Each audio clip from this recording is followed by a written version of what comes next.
This is LiR Media. To whom it concerns, welcome to the panel.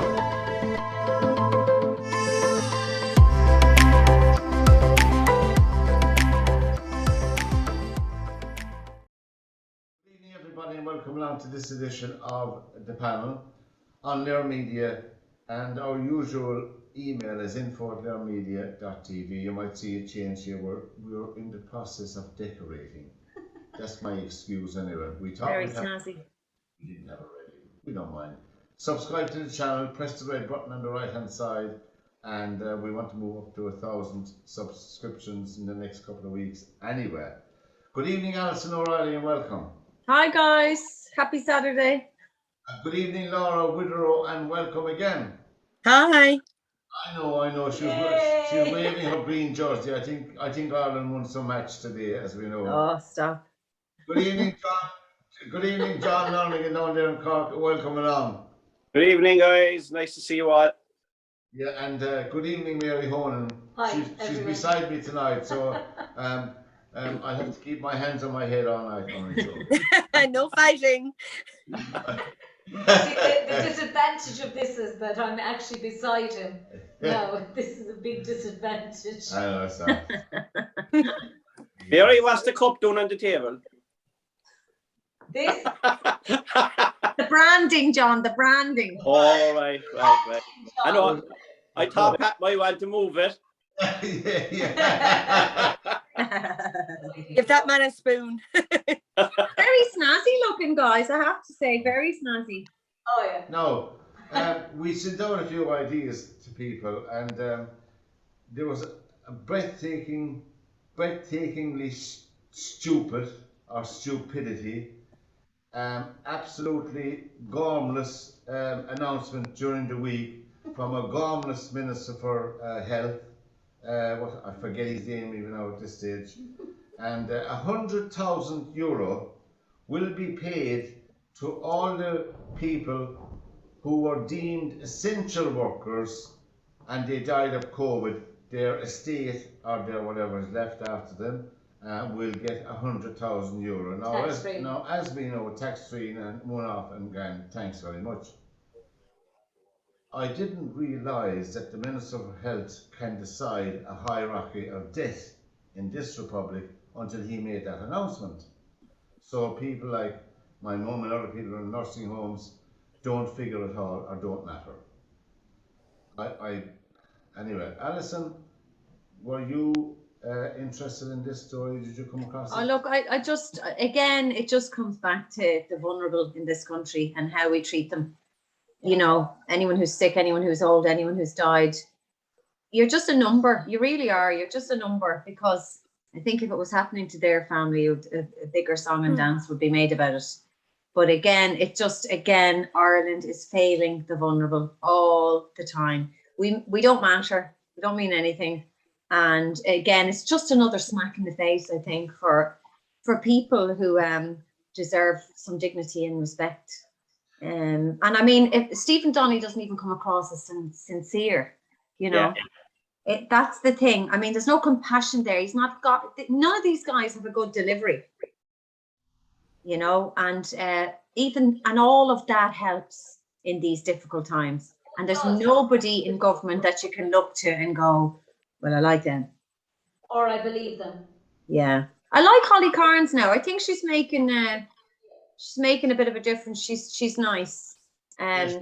But I think it's very difficult to listen to people with their compassion and then just, you know, miserable tuppence for people who've been in such tragedy. And John, what did you make of this and others? Now, obviously, we sympathise with all the people that died from COVID. Yeah, of course. Not dead by any manner of means. We're just looking at this stupid announcement, John, that was made. Yet another one of them. Well, it's segregatory. What do you think, John, of this?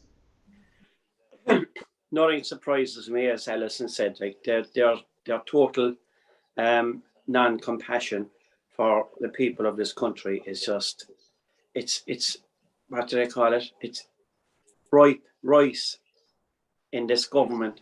They just don't care. Like my wife is a home help, and everyone that was working on the front line was supposed to get €1,000. My wife was sent out with no PPE for the first 3 months. They couldn't get PPE. They didn't have it in our area.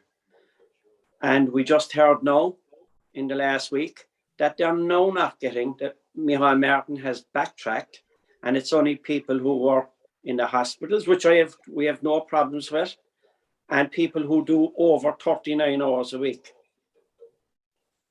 Now, what do you know about the HSE reorganized all contracts and made home helps go, do you want to do, how many hours do you want?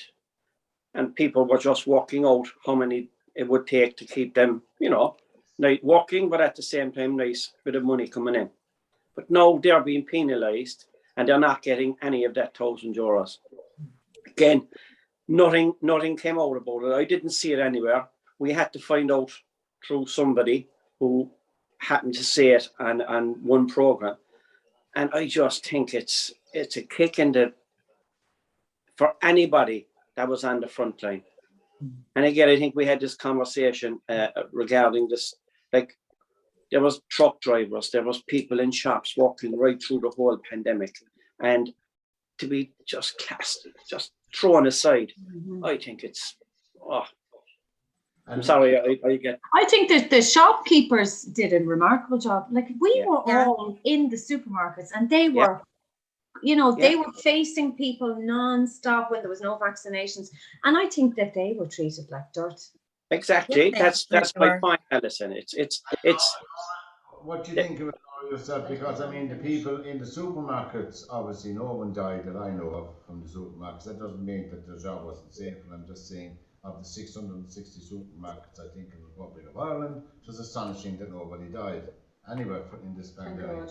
That's my jaundiced view of it. Laura, what do you think of the announcement?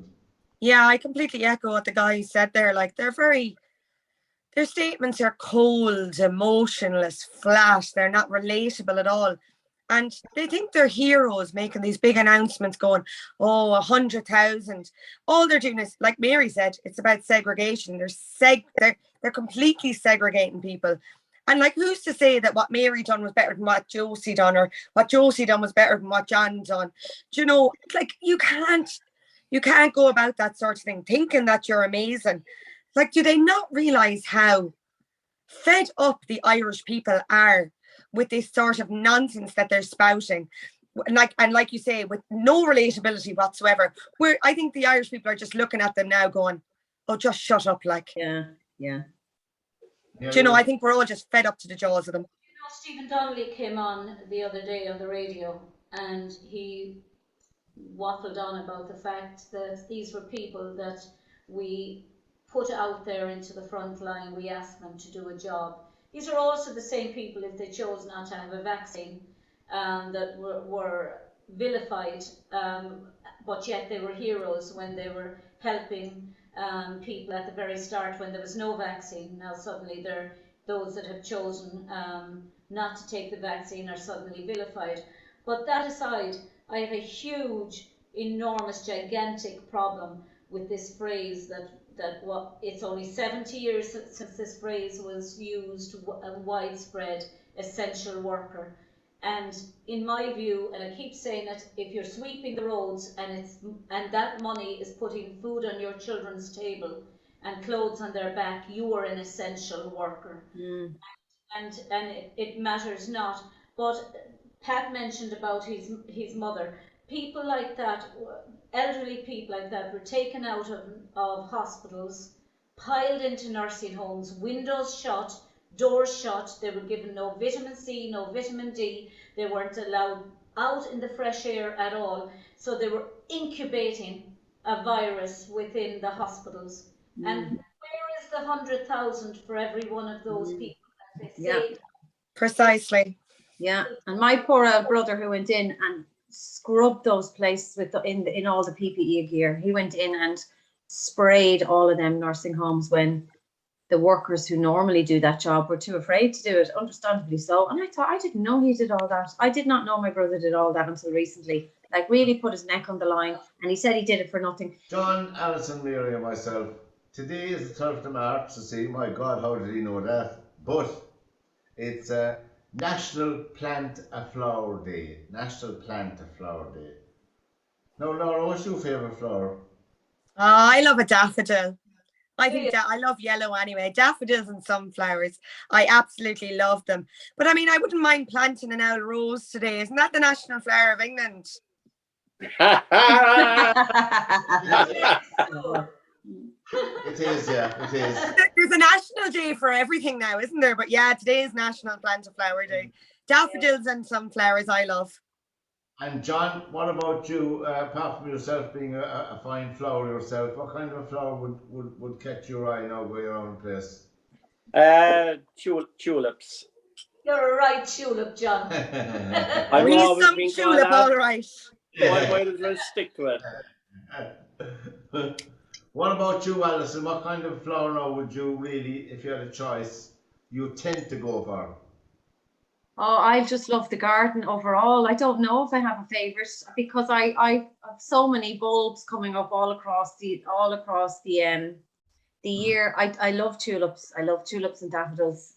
You know, and then later on in the year, like, you know, all the flowers that come up, you know, like the hydrangeums, I love them, or the geraniums. I have hydrangeas and geraniums, and I love them. I think they're gorgeous. And then I love bluebells as well. I love them. So I've got a whole range there. My garden, I've just hundreds of flowers in my garden. So just depends on the season, I suppose. Someone to come in and actually landscape my garden and have it nice and straight. But I have enough No, shrubs. apart from the weeds, so what's your favourite flower? Well, rewilding is all in now, Pat. So, you know, you're supposed to. I love honeysuckle, and I love cherry blossoms and apple blossoms, and I love like Alison, I love all flowers, but I would have to say that my favourite one is the poppy. And Laura will appreciate that. But I love the poppy, and it's just one wildflower. I'd love to have an area of my garden that just had wildflowers in it, that the bees could just buzz around, as long as they didn't come near me, because I dread bees. Yeah, my one would be the lily. I love lilies. I always like lilies. They're gorgeous. And I think, I know there's something different about a lily. Yeah. I don't think they're that popular myself, you know. The only time I remember seeing them was on the top of a hearse when I was a young lad, you know. But they're supposed to be unlucky in a house. They seem to be a funeral flower, you know. It's something to say, like. St. Anthony's lily is. But I still like them anyway. That'd be my favourite flower. So you must remember that now. Write that down. We'll all bring a lily to his So funeral. the 12th of, oh yeah, to the service. Throw it down. To the service, straight into the coffin. But Oh. so that's the 12th of March today. Now, I'm sure I saw a bit on the paper earlier. Laura gave us that. Laura's gave us most of these suggestions for tonight. Laura, National Flower Day. I had heard of it years ago, but I had forgotten about it. There's National Tree Planting Day as well, towards the end of this month as well. That's right. Yeah, that's right, yeah. My future father-in-law actually runs and owns his own garden centre, so I have a little bit of vested interest in all of that. Yeah. And actually, Mary, you were making your comment about me appreciating the poppy. I actually have a tattoo of a poppy on my arm because my grandmother's backfield was full of poppies, and when she passed away, I got it tattooed on my arm in her honour. Beautiful. oh, isn't that fabulous? Very nice. Very nice. I was thinking of the English and the. Oh, I know, but believe me, it was just for my grandmother. I was thinking because I love. I'm full of Irish devilment tonight now, lads. You are. It's a symbol of oppression for a lot of people, but anyway, that's Don't be so stupid. It's a beautiful red flower. LiR Media, you're listening to LiRmedia.tv, and you can, info is our email at LiRmedia.tv, and don't forget to press the red button on the right hand side to subscribe to our channel, and Laura, cosmetic surgery in young people? I presume we're talking about people under 30 as young people. Is it gone too far? Well, obviously the straight answer to that is yes. But what do you think now yourself about? I can't imagine someone 19, 20, 20 in their 20s having cosmetic surgery. I just can't imagine it anyway. I know, but it's actually such commonplace now. I mean, every second young girl that comes into me, and young is under 40, Pat, just to clear that up for you. There's like the big ones are lip fillers. Like every second woman I meet at the minute seems to have had lip fillers or are getting lip fillers done. Like, you know, a lot of like girls my age and a little bit older, they get the eyebrows done because of course we went through that phase in the 80s and the 90s where the pencil thin eyebrow were the thing. Thankfully I have my own, but like people like pluck them so thin they end up now they're getting brow tattoos and different things done. But the lip fillers and the Botox and the face fillers, for me, I just think you start them so young. What are they going to be like in 10 or 15 years time? Like nothing is going to move. You're just going to be expressionless, like, you know. I'm just going to take Sharon Osbourne for an example. When she was doing the X Factor a number of years ago, like, you were like, does she like them or does she not? Because there's nothing moving there. Like, I can't tell if she's making an expression or not, you know. And in actually very predominantly in the media this week was Katie Price. You know, she's had her biggest boob job to date, and she's had like so much done with her eyebrows and her lips and all this excessive teeth whitening. If you said to me that's Katie Price, I'd go, no, that's not Katie Price. She looks completely unrecognizable. Like a tiger. Yeah. It's bizarre, isn't it? Yeah, everything's real tight. Yeah. She was a nice looking girl. She was a beautiful looking girl. Yeah, I don't get it. She's really like destroyed herself. But I think for me, like, I see it as well. Like, it's not just getting your lips done. It's a certain type of look, because you can see really trout kind of mouth. But people are actually looking for that look. Because I'm looking at young girls in shops and going, what? Why did you do that to your face?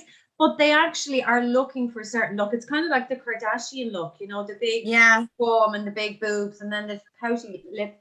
But for me, like, I think if I started doing anything to my face, I'd be the type now who wouldn't stop, you know. But I've always looked after my skin, and I'm blessed with kind of good skin. And I hope I have any, but you are.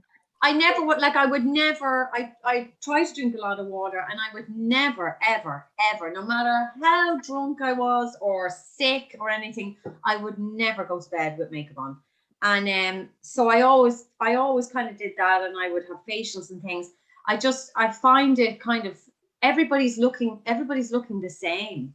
Everybody's having either that tiger look. Even Madonna, a woman I thought that would never do something like that. I know. Barely recognizable during the week. Yeah, I don't understand. She's so puffed and swollen. Yeah.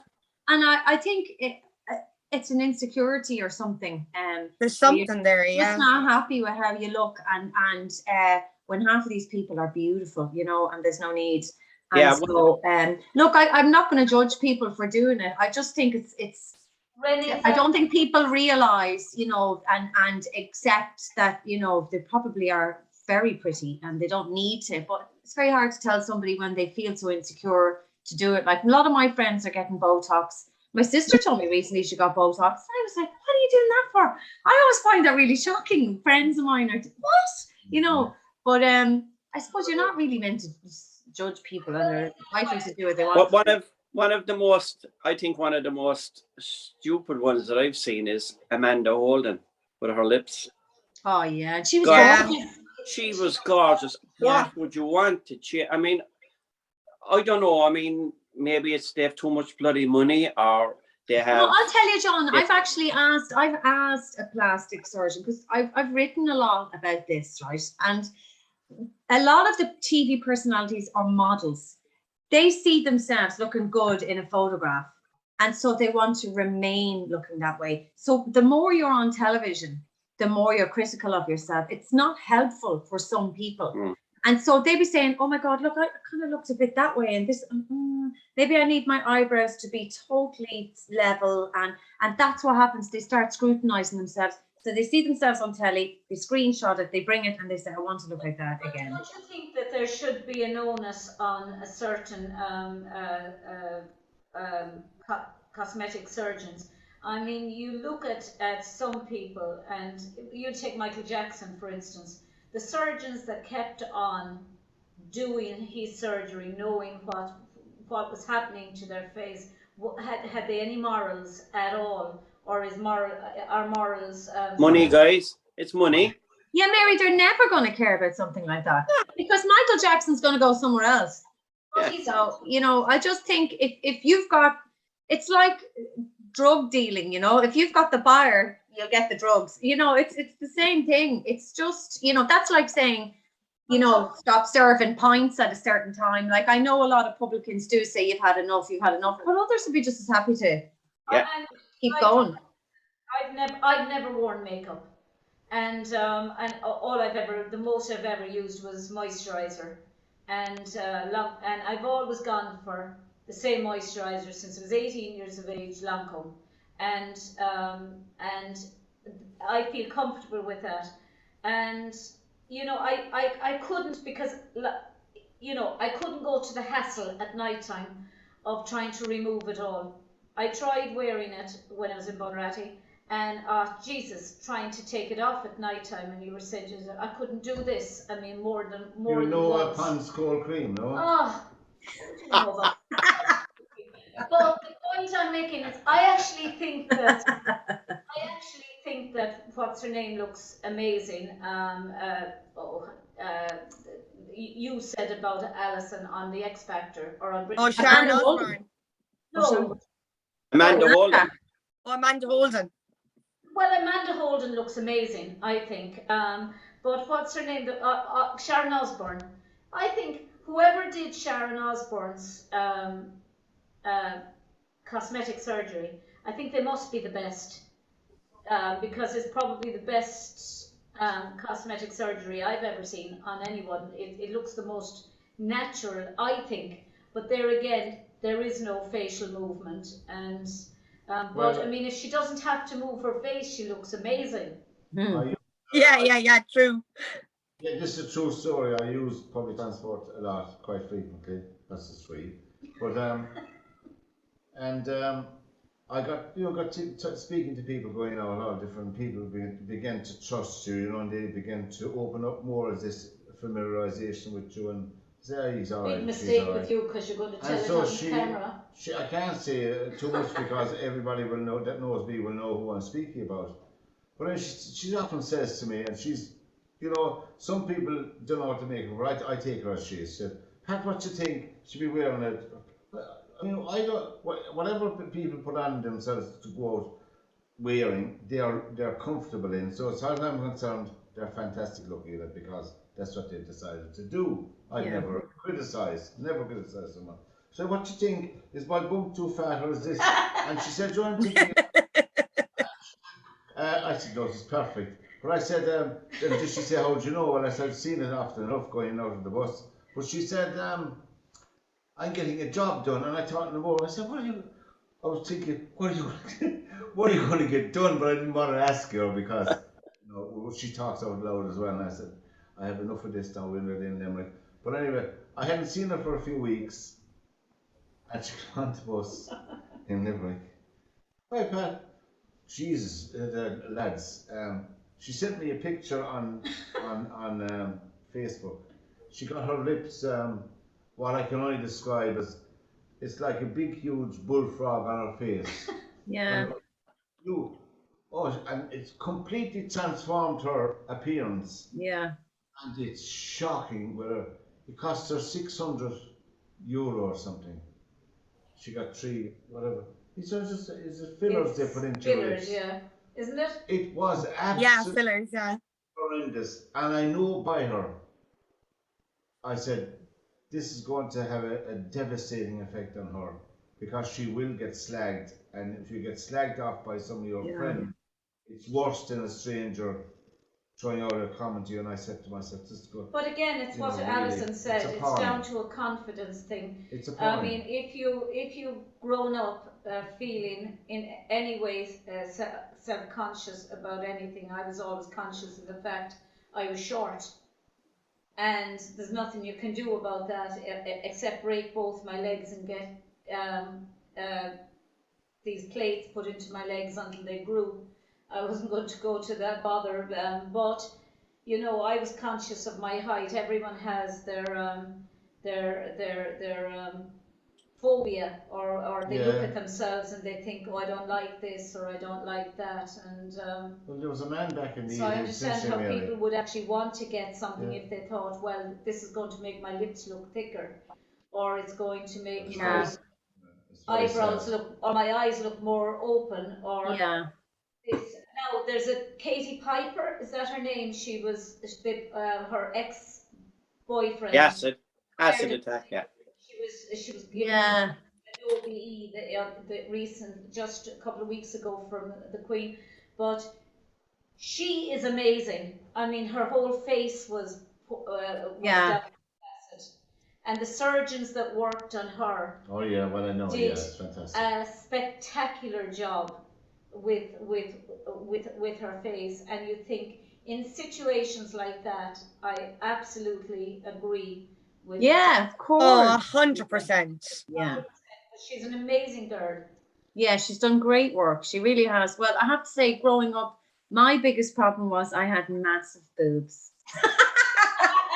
I was the other extreme. And I got slagged all the time, and it took years for me to realize this is actually great. But so I do know what it's like, because I was like, when I grow up, I'm going to have a reduction. And then I was like, no, you're so not. I was slagged off in school for just being a tiny girl with huge boobs. Very good. I was only a size 8. Confession. And now I've put on all the weight, and I've got to try and lose it. If there's anyone out there listening, please help me lose weight. Yeah. Mary, it's just small portions and a little bit of exercise. Smaller. I eat. Little bit of exercise. Well, it's what you eat. It is, Mary, but it's just about reducing things. It's not about like restricting and all that. Listen, I could sit and eat veg and potato, just veg, all day. I wouldn't eat until around 7 or 8 o'clock at night. Yeah, that's bad. That's your problem there. You should get up in the morning early and have a breakfast, and a little bit at lunch and a little bit in the evening. Yeah, just little bits, Mary. That's all. Like, and then not like, I mean, if you really want to see a change, stop eating after 6 for a few weeks and see if that helps. I went from dancing 7 nights a week, 2 shows a night, walking everywhere, to walking nowhere, not dancing anymore, and just. Well, that would help. That wouldn't help either. Yeah. Ballooning out. No. But I think a lot of people through COVID that happened then, Mary.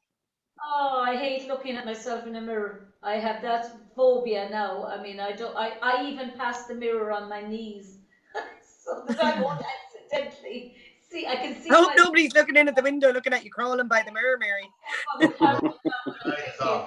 I can see myself in the camera, and I'm thinking, oh Jesus, I need to lose weight. John, no, you don't. No, you don't.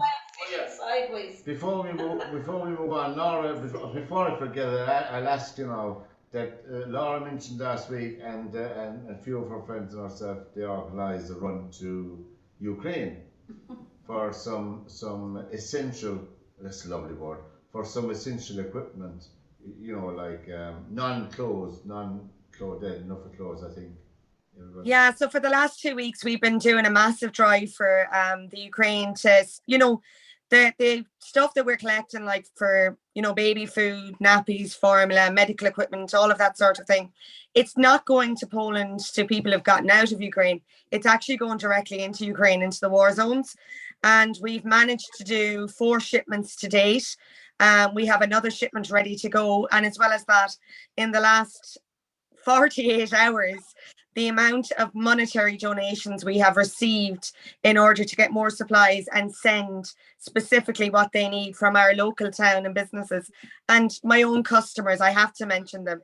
They have been absolutely fantastic. they've really restored a little bit of faith in humanity back in me. And I just want to say thanks to all of them, because I wouldn't be able to do what I'm doing without all of them.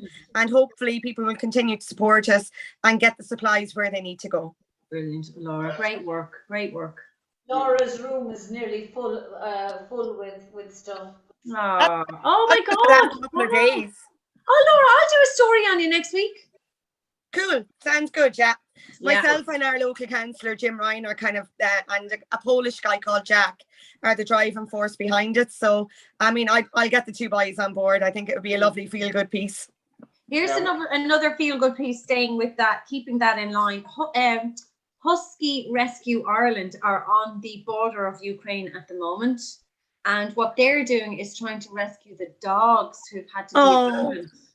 So they did a big appeal, loads and loads of food, 10 tons of dogs and cat food. So what they brought the food over, and then they said, I have a story tomorrow on them. Hopefully it's in the Mirror tomorrow. But basically they got as far as the border, and then they connected with rescue shelters along the way for animals. And then basically there is a woman in Ukraine, in a small town, taking in all the abandoned and stray dogs. They're coming in to collect them. They have to have passports, be microchipped and vaccinated for rabies. And then they can take 5 each, bring them to the shelters in Poland and go back in. So that's what they're going to keep doing. And they're getting loads of support. And that's amazing. People have had to leave their dogs behind. Oh my God, I wouldn't go. Oh no. Amazing to see people lifting big dogs and carrying them while their wives are carrying the groceries, babies, everything, and they're lifting. But the dog is part of the family, the cat, the bird, whatever, you know. And I think, you know, now, and as this guy Andy Cullen said to me, you know, it takes a crisis for people to really sit up and actually think of animal rights properly, you know. Yeah. Well, I can tell you, Laura, and both of us are fantastic work. But fantastic. Thanks, guys. Such a small. I mean, people have indeed stepped up to the plate. Where's your jersey? Green jersey again, Laura. Yay! Good girl, Mary. The old enemy are beaten again. Oh, I'm the only one. Am I the only one here born in the UK? Yeah, watch out your mouth. We were. I stayed very quiet during the match today. I was delighted Ireland won. No, my grandfather was English, but my mom would be half British, but I don't care either way. Shocking. Sorry, Laura. It's all right, Alison. Your wedding invitation might get lost. I used to play for Ireland rugby. And if Ireland was playing England, or if they were playing Wales because my grandmother was Welsh, you'd hear the phone ring the minute Ireland would score, and my dad would say to my mother, "Myra, ignore it. It's only Brilliant. He just wouldn't even answer the phone because the phone would surely ring the minute they'd scored. We believe that cosmetic surgery is overdone, overpriced, and really it's a reflection probably of the ills of society more than anything else, I think. Look, if it makes the insecurities people feel good. In many people, but some people, obviously, there's reasons why they need it done, you know? Yeah. Good reasons rather, but yeah. Maybe we could have all done with a bit of it down through the years. I don't know myself, but anyway. Yeah. No. Pat, speak for yourself. From time to time, we do obviously deal with serious subjects as well, and obviously cosmetic surgery is one. But I think, Nora, this subject got me thinking during the week. I'm going to read it out because that's why I'm looking down my few notes. Are there enough supports for victims of sex crimes? Now, when people hear a subject like that, some people don't want to know, because I believe myself, I'm long enough in the country, I believe myself that we don't get these crimes reported. I don't even think there's a third of them being reported on a regular basis. Why? For different reasons, obviously. There's shame, there's fear, there's obviously lack of support. Where do you go? I can't imagine myself as a man. And most of these crimes are perpetrated on women, young girls, and very young girls.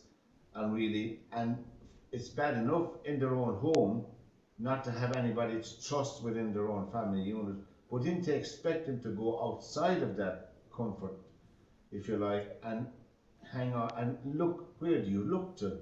Laura, What do you think yourself, Laura? I don't know what to think myself. Well, look, I myself am a survivor of childhood sexual assault, and it went on for a number of years, and I was completely expelled, is the word I use, from my entire family. I mean, I had my dad and his mum, who've both sadly passed away since, but I suppose it spurred me into a kind of a role where I wanted to help others if I could. And myself and Shanita Daly, who Alison would be quite friendly with also, along with a few others, we founded a page called Survivors Side by Side. It's a support group for victims and survivors of sexual abuse and assault and rape and so on. And I mean, the harrowing stories that, like Alison, you know all about it, that we read in there on a daily basis, it's, you know, it's not for the faint of heart, that's for sure. And 9 times out of 10, the people will have said, oh, you know, some member of their family no longer supports them, if not all of their family. And then you're looking outside of your immediate circle for somebody to support you, somebody to help you. I mean, the Dublin Rape Crisis Centre do fantastic work, and I wouldn't take from them for 1 second, but there's not enough of them. You know, there's a severe lack of the amount of services. Like, I live in Tipperary, our closest rape crisis centre is Kilkenny, which for most people in Tipperary is an hour's drive away at least. And then, like this week alone, I won't mention any names, but a particular person from the page was, you know, in a very bad place and needed some help. And the person in question, like, I got in contact with the person in question after a lot of to and fro with guards and so on. I spoke to Alison about this the other night. She actually helped me find a number for this chap so I could talk to him. And like, the situation was just so bleak. I mean, he's about to be made homeless and his family have completely turned their backs on him. He is on a waiting list for counselling. He's in touch with Peter House. But again, it's over the phone calls. He hasn't been able to see somebody face to face yet. And it's the services, while they're there, they're not enough. They're too slow. They're too limited in their resources, so they can't provide the adequate help that's needed in this country. As far as I'm aware, and Alison, I'm open to correction on this, 1 in 10 sexual crimes are reported, and only, I think, about 4%, is it, result in conviction. 5, yeah. Result in a conviction. So first and foremost, our judicial system, as we all well know, is not fit for purpose on that score. And second of all, the supports in place are, while they're there and while some of them are so good, I'm not taking from that for 1 second, it's not enough. Yeah. I mean, I have a situation now where I'm trying to help a survivor find accommodation for himself for Monday so that he doesn't end up homeless, so that he's not in utter despair again. I reached out to so many TDs in Dublin over the last few days, and the answer I got off each of them, one was worse than the other. Mind you, they got their answer off me, but that's neither here nor there. You've got to challenge these people. These people are saying, oh, well, I want to hear you stand up in the Dáil and say, right, we need more rape crisis centres. We need emergency accommodation for survivors of sexual assault who are about to find themselves homeless because they have no support at home. We need to make sure that that accommodation is secure and that they feel safe there, that you're not just thrown into a hostel with God knows who and be re-triggered entirely and be suffering trauma all over again. It's just not good enough in this country. It's as simple as that. John, come to you, John, for a moment. You often hear a judge, when you hear of a horrific rape, for instance, which I equate to murder. It should be the exact same sentence for rape as it is for murder, because you can't take it back, and the damage you've undone, you cannot be calculated, because every individual is different. So it should be, in my opinion. Then, John, you hear a judge saying out of their ivory tower and of the court, due to the perpetrator pleading guilty, we're going to suspend the last 2 years. What is that crap about, John? What do you think? It's the law in this country. It's so bent in everything you go about. Mm. Like I don't want to deflect away from what the subject is now, so I'm not going to do it. But I mean, you know, personally, I've had the same thing, and you go into court, and it's the whole system is just so corrupt. Harrowing. You know, I really don't want to be saying too much about it because. Yeah, yeah, yeah. And Alison, obviously, in the job, you'd meet these people. I mean, these victims. I I can't imagine myself. Only met two directly. I I mean, I wouldn't be in a position to be able to do much. As I can say, what can you say to people like that? What can you say when the court system we have won't even protect them? I've covered so many of these stories. I even did my thesis on sexual abuse when I was in college, child sexual abuse. And, you know, it's the worst thing that can happen to anybody. It is. Like, it'll fracture your whole life, and you'll find that, as Laura said, people side with you and turn against you and all this stuff when you are actually a victim. You're a victim and you've done nothing wrong. But as Thomas Daly actually he said it quite well, you know, my parents preferred to stand with a paedophile, or stand, you know, against me, than accept that their son is a paedophile rapist. I mean, that is what it is. Like, they do know that their son is a rapist. It's just absolutely horrendous to believe that. So let's just go with the rapist than the person, the victim, because we just won't, we will not accept that there's a rapist in our house. So you're going to have to be the liar on this one, you know. And same with Laura's mother. I mean, I interviewed her, and she called her children, you know, Satan's children, because she didn't want to lose her husband, because her husband wasn't having an affair with Mary down the road. That would be worse. Abusing her children, well, they can be liars.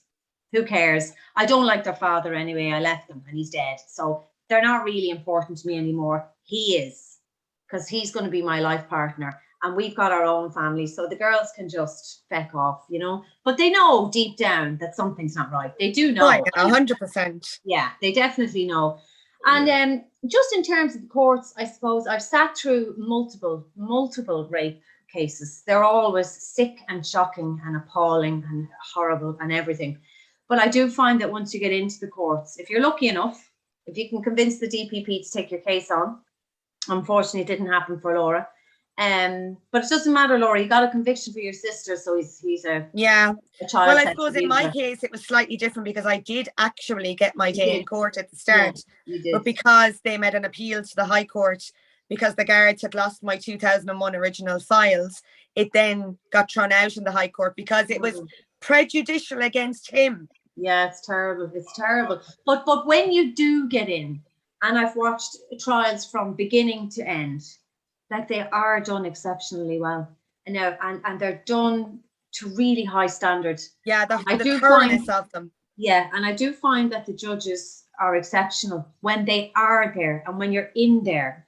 But then you'll find that the judges are wrestling with the law. Like that Thomas Daly case was, okay, so you were a child when you abused your brother. So I can't give you the 13-year sentence. I can only give you 8.5, because I have to convict you on the basis that you were a child. That's the law. And I found, you know, that the judge in Thomas's case was exceptional. And most of them, they always commend the survivor. They're really, really good with them. But they're also dealing with the law, you know. And Karen O'Connor was the judge for Thomas Daly, and I thought she was excellent now, very thorough. And you can see they're letting everything in. And Thomas kept saying to me, why is she letting everything in? And I said, because she's thinking of the appeal further down the road. She's thinking, I can be accused of not hearing this evidence, or I'm, you know, that's what she's thinking of. Yes. Yeah, she doesn't want to give them a pint of law on which to appeal further down the line. And unfortunately, Thomas's abuser is appealing both the conviction and the sentence, which is just horrendous.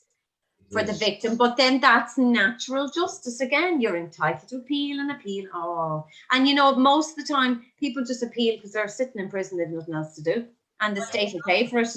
And that's, you know, that's Amnesty International, that's human rights, that's, you know, all of these things where people say bring back hanging. Well, you can't. You know, this we've Amnesty International now. We have all of these human rights. This is human rights.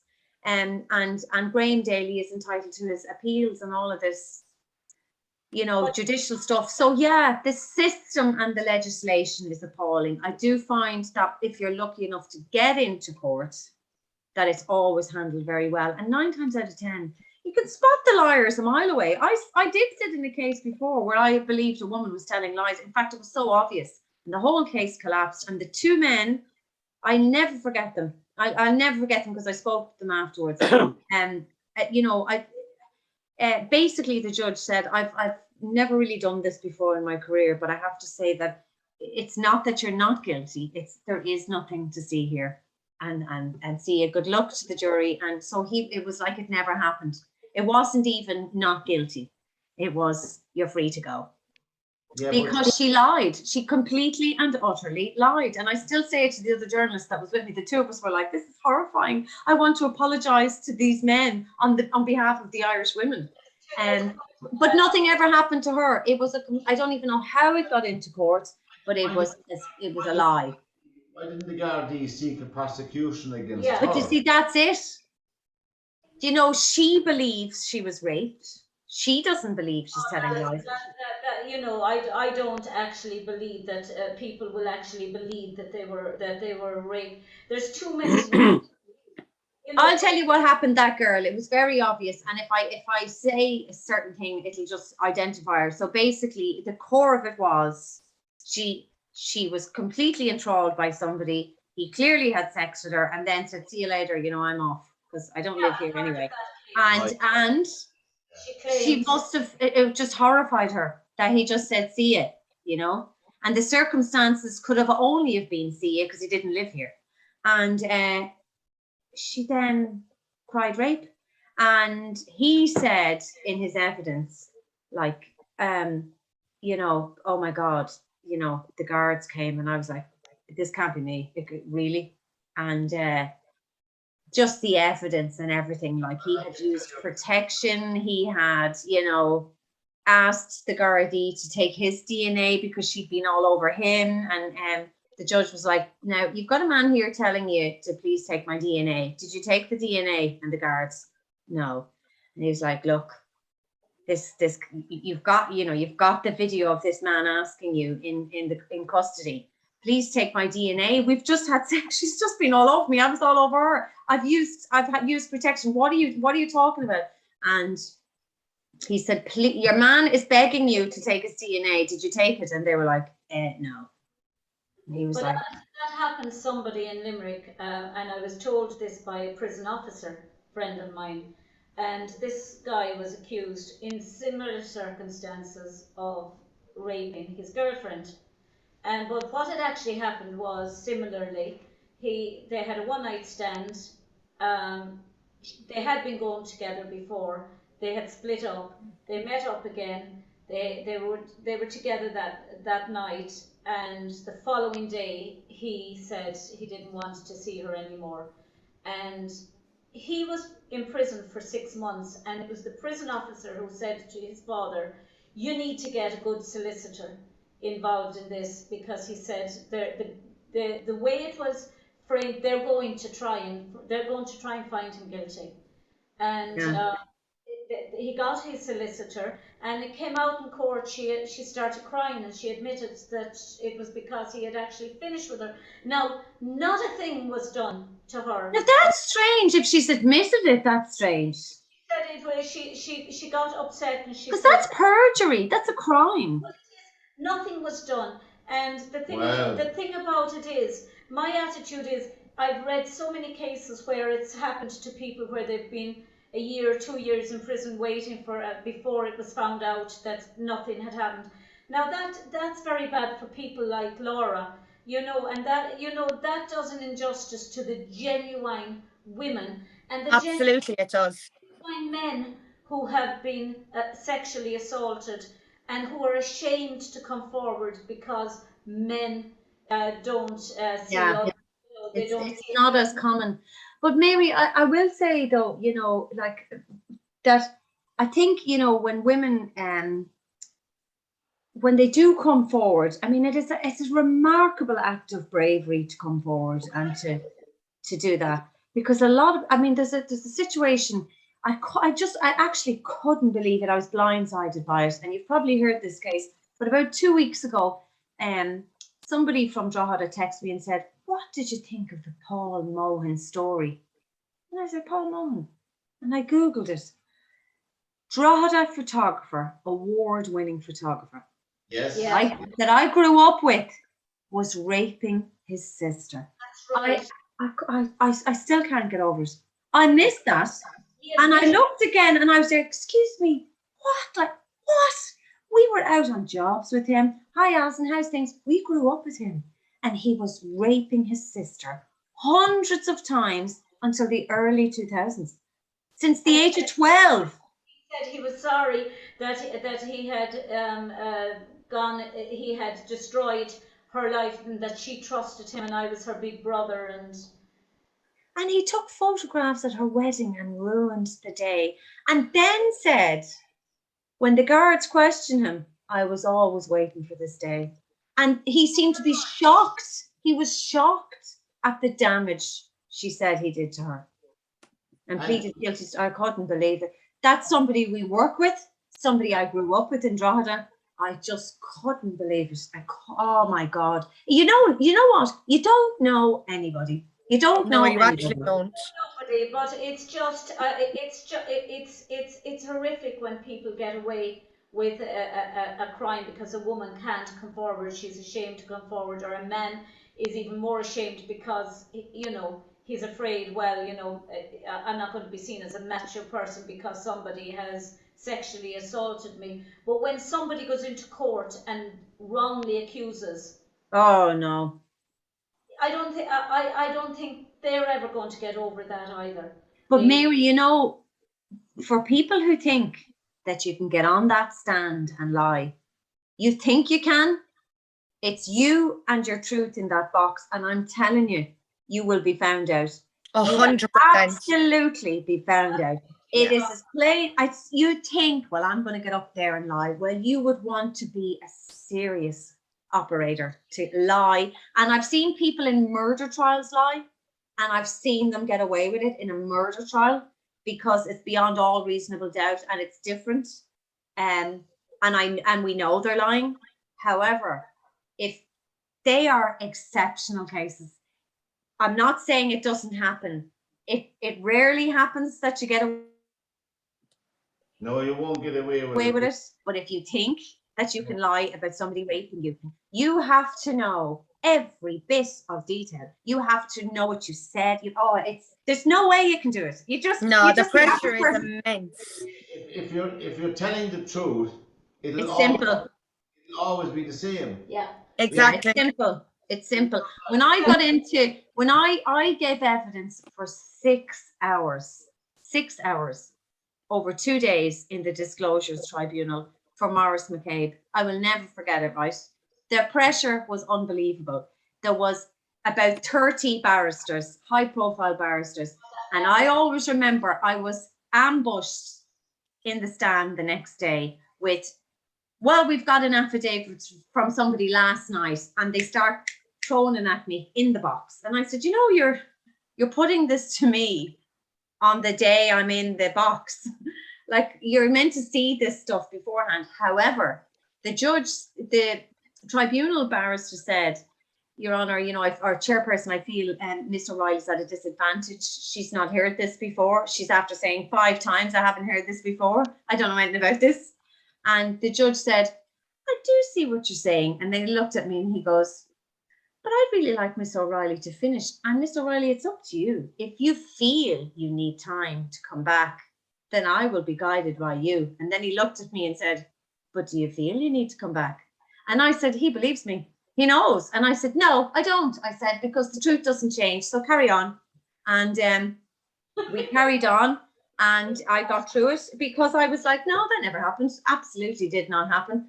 And all of my evidence was accepted. But I knew it would be, because this truth is so simple. It is so simple. And I'm telling you, it's not easy. You're in front of hundreds of people, journalists, public gallery, and tables and tables and tables of solicitors, junior and senior, a tribunal, a chairperson, a stenographer, in the big hall in Dublin Castle. And I just remember thinking, there was sweat pouring from parts of my body I didn't even know I had, right? But I said, it's easy. It's so easy to tell the truth. Yeah. And that's what I always remember. McCabe accused of abusing his children, and his children taken off him, and all on lies. No, files were opened on him for all of his children, and nobody knew. It was given to all the guards, and all the guards knew. I mean, it went everywhere, but he didn't know, and it was horrendous. And I knew that our paper had called to that girl's house, and I knew stuff. And I got a letter from the chairperson saying, "Do you know anything?" And I said, "Yeah, I do." But I was told by the solicitor, and this is all on record, I'm not saying anything I didn't say already. I was told by the solicitor in our paper that nobody comes out of the tribunal looking okay, even if you're trying to be the good guy. And I remember thinking, I'm being threatened here. But also separately, I didn't know Maurice McCabe. I called to his door and told him I knew rumours. And I knew he was going to say that in the tribunal. And I said, I'm going to come forward no matter what, because I heard he tried to take his own life. Yeah. And I said, that's not okay. I went against, loads of people went against me over that. And now I've younger journalists saying to me today, what you did was brilliant. I didn't do it to be brilliant. It was the right thing to do, and I will never regret it. I will never regret it. We all followed that, and John included all. We all followed the Maurice McCabe thing. Yeah. How many prosecutions resulted as a result of all the inquiry about that to the high echelons of the Phoenix Park Gardaí, as I call them? And nobody.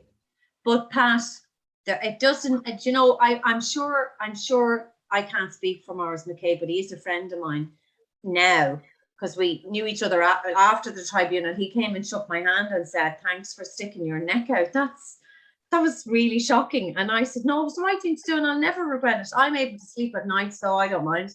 But I wouldn't have been able to sleep at night had I said nothing. It was really bothering me. And my mother and father were terrified. And I said, no, I'm doing it. I don't care. I'm doing it. It's so simple to tell the truth. But he's getting on with his life. He's working away. He's a lovely man. We text every now and then. And to be honest, I think anybody who came out of that the wrong way and was on the wrong side, their reputations were destroyed. I mean, there will always be people who don't believe Maurice McCabe. Sure, he said that to me. It doesn't matter. People are still, no matter what happens, there's always going to be a handful.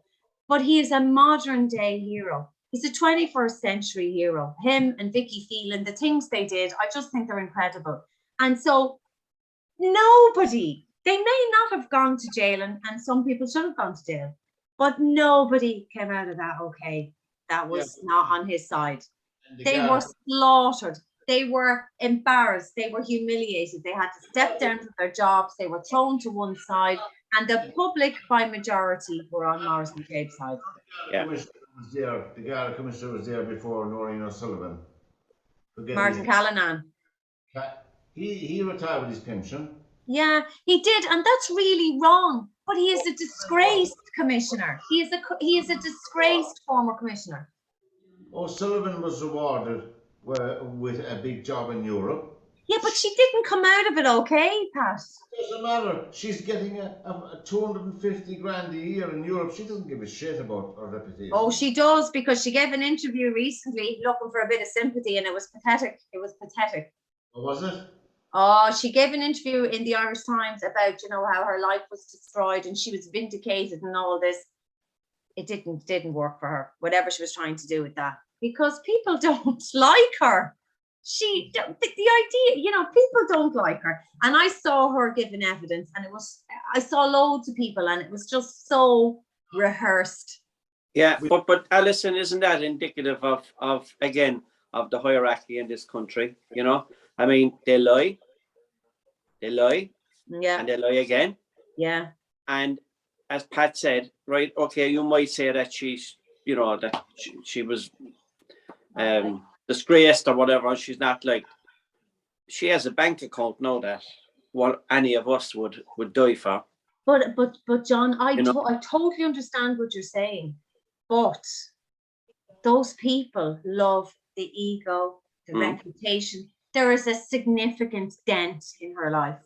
Yeah, She you can't buy that. and they no matter how don't much like money that. you have. They don't like that. It was I Maurice agree. McCabe emerged. It started off Maurice McCabe, liar, nothing to see here. Another review. Well, maybe it's a bit of something, prone to exaggeration. Tribunal, hero. And he will always be a hero.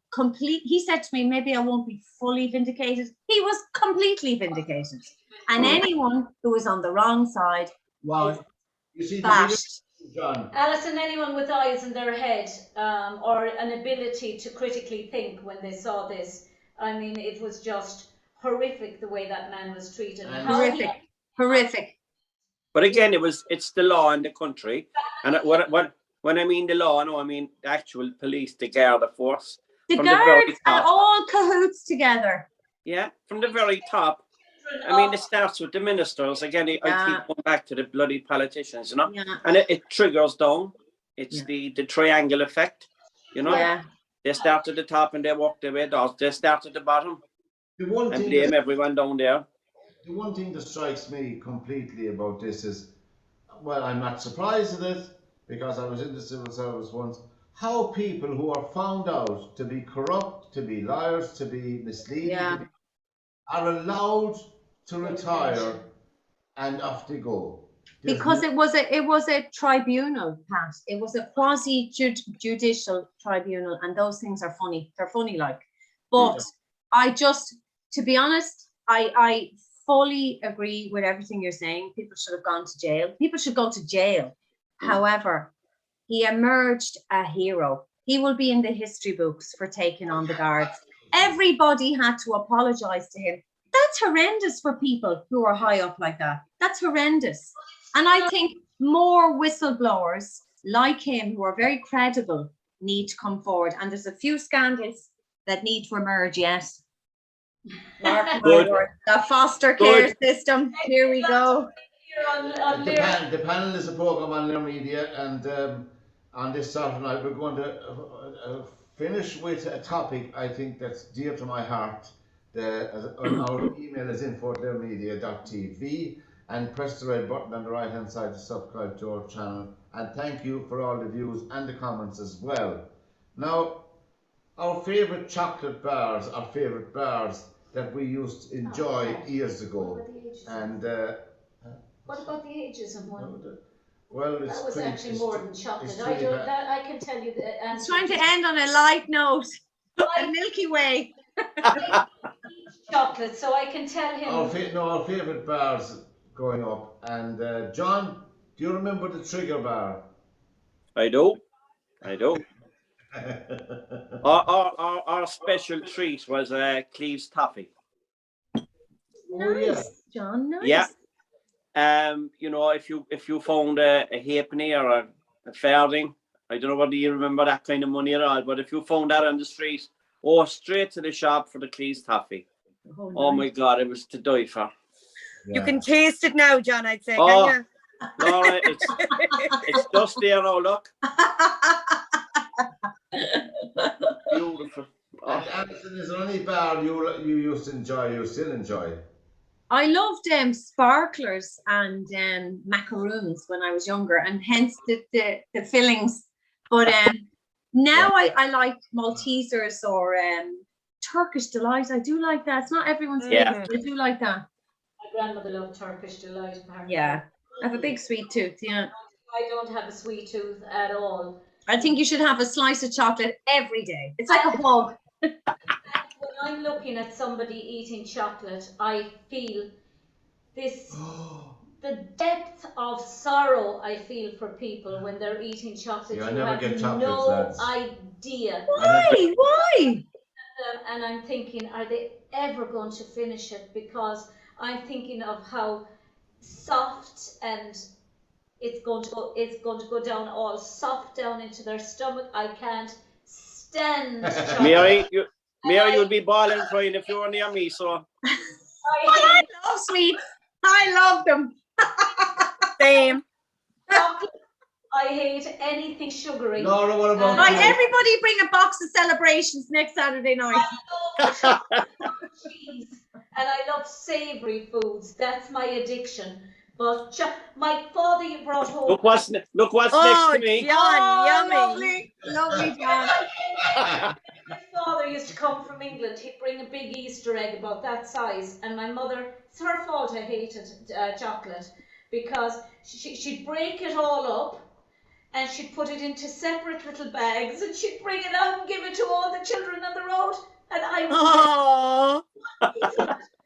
because she just didn't want me eating chocolate or sweets. Well, Mary, that's I want a piece of it, so I think maybe that's where the hatred of it came from. that's where it came from, yeah. Yeah, maybe, yeah. What about you, You Laura? didn't like Charlie and the Chocolate Factory, Mary? She used to get me the white chocolate. Do you remember that white chocolate thing? And that's horrible too. The Milky Bar. The Milky Bar. Laura, do you like the Milky Bar? Yeah, I love Milky Bars, but my favourite, they don't make it anymore. I used to love Mars Delight.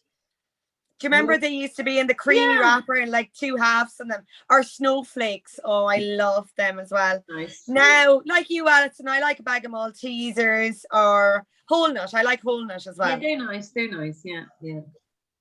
Yeah, so no Easter eggs for Mary. But they don't taste the same anyway. I don't care. You get the Easter eggs now, and the chocolate is like a cheap generic Cadbury. It's horrible, isn't it? They're vile. Yeah.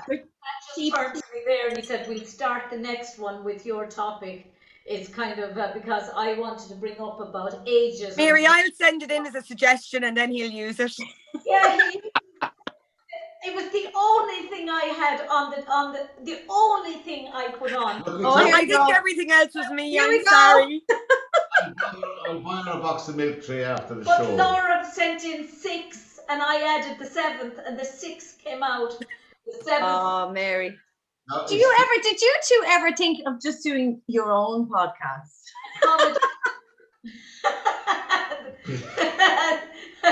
Waldorf and Statler. Yeah. It'd be brilliant. I could watch this all day. Doctor in the morning with my ear, the ear here, not the ear, my right hand ear. Apart from that, it's fine. We've come to the end of another edition. It was a great topic we were going to be discussing on ageism. We will be, and the Garda Síochána. They're looking for loads of employees.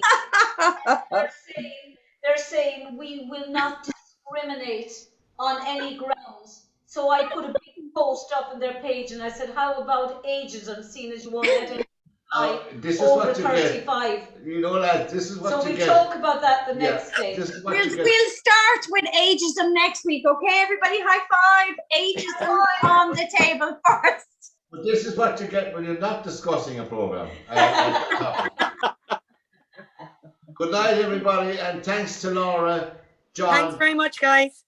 Mary, for another night. Oh, you see, I'm left to whatever. last again. Actually, just very quickly before we finish up, can I just congratulate Alison and all her team on an amazing art production in the Oak Room and Mansion House this week for the Tune Babies. Well done. It's a fantastic job. Thank you. We're so I forgot proud. to tell you about it.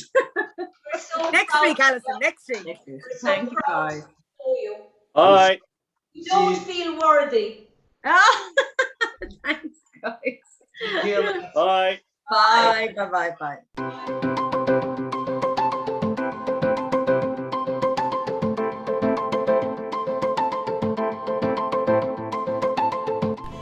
This is LiR Media. To whom it concerns, welcome to the panel.